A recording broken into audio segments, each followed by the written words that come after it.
My name is Justin Smith and I head up the business development team at WWF South Africa.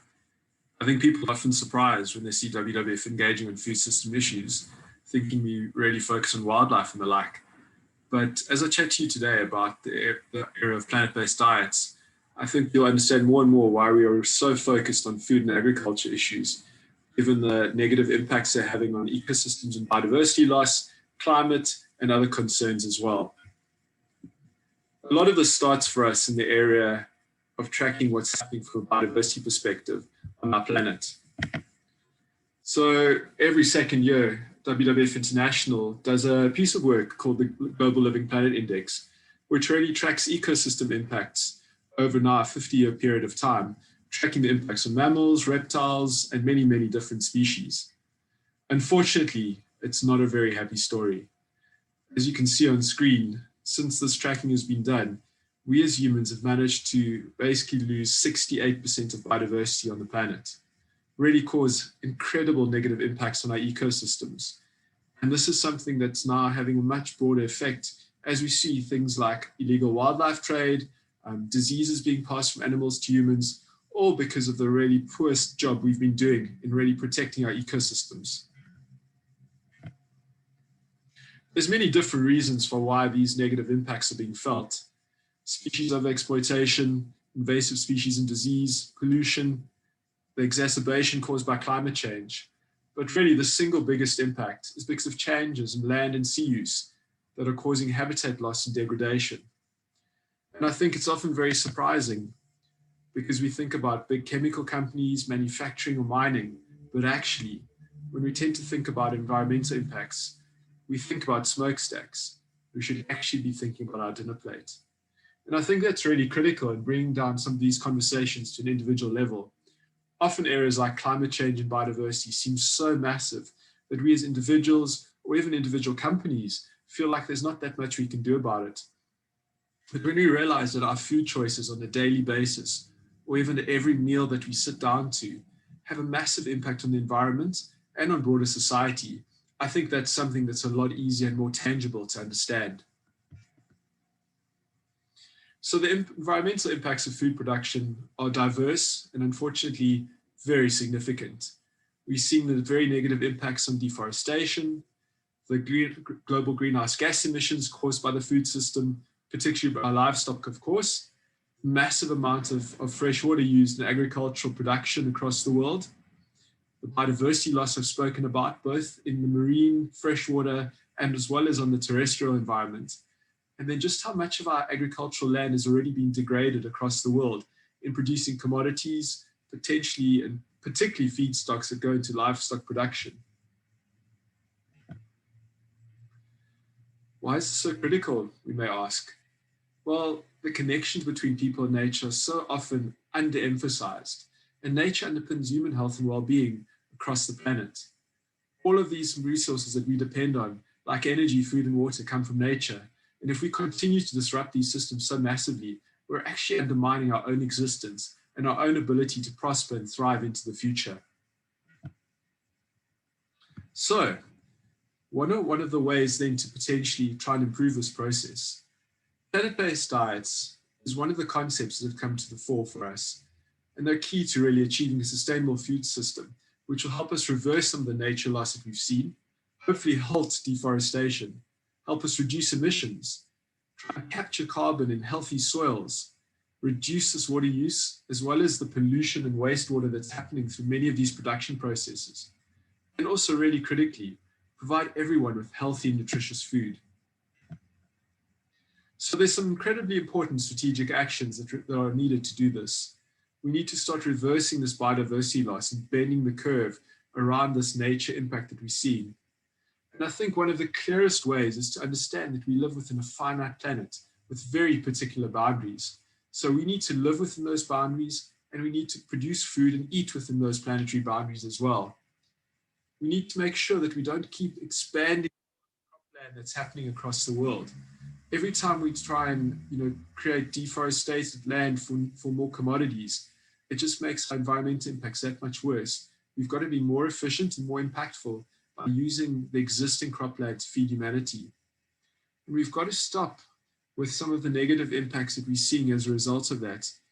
And hopefully, instead of causing more emissions, start actually preserving carbon in the soil and reducing our emission impact, and optimizing crop yields across the world so we can feed the populations that we see on our planet at the moment. So, as an individual, how do we actually look at adopting a planet-based diet? It's fairly simple steps, I think. Eating sustainably produced food, and that means asking questions of your producers, your retailers, your restaurants, your food markets. It's about eating more plants and less animals. It's about eating healthy and minimally processed foods. And you'll see as I chat later on that a lot of the issues we have from a health perspective are due to the over-processing of many of the foods that have become the norm in South Africa and many other developing countries. And then critically, eating lots of different types of foods, not too much of one thing, so that we also create agro-biodiversity and try and preserve and promote that going forward. In the South African context, WWF has done some research and in 2019 produced an Agri and Food Facts and Futures report that really looked at both the social and environmental impacts of the food system in our country specifically. And then after analyzing that, suggested some solutions to how we can improve the system. I think it's important for us to also make these connections between people, health, environment, and food, so we really understand the linkages and interdependencies in this area. So, some very sad stories in South Africa around food. I think some of which have probably come to the fore during the course of 2020, as COVID and food insecurity did come up the agenda from an awareness perspective. But simplistically, 26% of South Africans were before COVID-19 already food insecure, i.e. did not know where their next meal was coming from. We've got critical issues with our children in terms of 27% of children under the age of 5 are experiencing stunting, and as a result, never catch up from a developmental perspective. This lost generation is a tragedy for South Africa, and one we absolutely need to address through proper nutrition and good food security systems. We've also seen increases in health impacts of our food system. Those have caused widespread problems across the country in terms of non-communicable diseases, and particularly also through this increase in consumption of unhealthy foods and over-processed foods as well. On the environmental side, we've already started experiencing some of the impacts of climate change across South Africa. More erratic weather patterns, extended droughts, flooding as well. We've mentioned some of the emission issues around our food system as well. And the fact that we've got a really challenging space in South Africa, that only 3% of our country has the right mix of climate and soil combination for proper rain-fed agriculture. So we've had a lot of irrigation in place, lots of transfer schemes of water all over the country to try and make sure we can feed our people. But this is having a major negative impact on our river systems and our other water systems as well. We also know that our farmers are stewards of the land. And in a country as biodiversity rich as South Africa, it's really critical for us to work with our farming and agricultural community to try and preserve the biodiversity that exists on our farms, because much of it is already being lost. We know that most of our wetlands in South Africa have already been lost, and they're a critical way of actually improving water quality across our different river systems. We also know that both globally and in South Africa, about a third of all food is wasted across the value chain. And that's incredibly important if we are going to be more efficient and only use existing cropland to feed our people. That means we've got to really eradicate food waste from the system that we have in place already. So as WWF South Africa, we've got 5 big focus areas to really improve the food system in this country and more broadly, and hopefully work with many different stakeholders to ensure that we've got enough food for everybody and at a much lower environmental cost as well. The first of these is really looking at our fresh water system and the protection thereof. So water management and irrigation efficiency on farms, looking at proper wastewater management on farms so there's not negative impacts more broadly on the system. And also recognizing and understanding that South Africa is one of the 30 driest countries in the world. So we've got to be incredibly efficient and precise around how we use water if we are going to be able to produce the food that we need going forward. think it's also about looking at a different approach in terms of regenerative agriculture. Over the years, we've put a lot of artificial inputs like chemicals, fertilizers, and pesticides into our soil. There's been some growth and improvement in yields, but over time, we've actually depleted the natural ability of our soil to function and to produce food efficiently.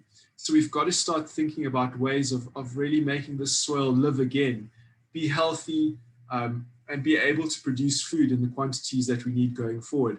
So it's often about going backwards and thinking about the simple things that farmers of previous generations used to do, like crop rotation and mulching, and really reducing these expensive inputs that have become a part of our systems at the moment.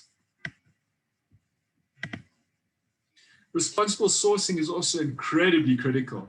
Many of the commodities that we use as raw materials into other food products, things like soy, cocoa, and others are sourced from all over the world and have very big environmental impacts. Palm oil would be another example as well. So the more we have good certification schemes that ensure traceability, that reward good practice on farms, and make sure that we as consumers can also make informed choices around how we support these systems, the better we can be able to really influence the food system around responsible sourcing methods. As I said earlier, one of the critical things for us is to really reduce food loss and waste.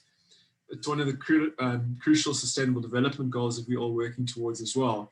And making sure that from the moment that food is kind of grown on farm, all the way through multiple value chains into consumer homes, we're doing the most efficient thing in terms of preserving and protecting, refrigerating, and preserving those products so that we don't waste them or throw them away. And they're being properly used to feed South Africans as much as possible. And then from a dietary shifts perspective, it's really important for us to have these honest and open conversations. In South Africa, there's many cultural aspects to engaging around who's able to access meat, who's not able to access meat, who makes choices around not wanting to eat meat for various reasons. But it's critical for us to really talk about it, understand what the impact of our decisions are, and know that we have to shift towards a more plant-based diet so that we can accommodate the amount of people in the world who need to be fed. We've got to drive that efficiency that's being lost at the moment by converting things like soy into feed for livestock before it gets anywhere near human hands or human mouths, and really drive a much more kind of planet-based and plant-based dietary system that we can get behind and support. So if we can do this, and I think these are 5 steps that we can really support and undertake, hopefully it will help us achieve our mission of being able to stop the degradation of our planet's natural environment and rather build a future in which humans live in harmony with nature. So our South African brand line is For Nature For You. And again, I want to emphasize our dependency on nature is so immense and so massive, and we can't separate people and nature in the way that we think about and treat our natural environment. So we've got to protect nature for its own sake and also for our sake as people. Thank you.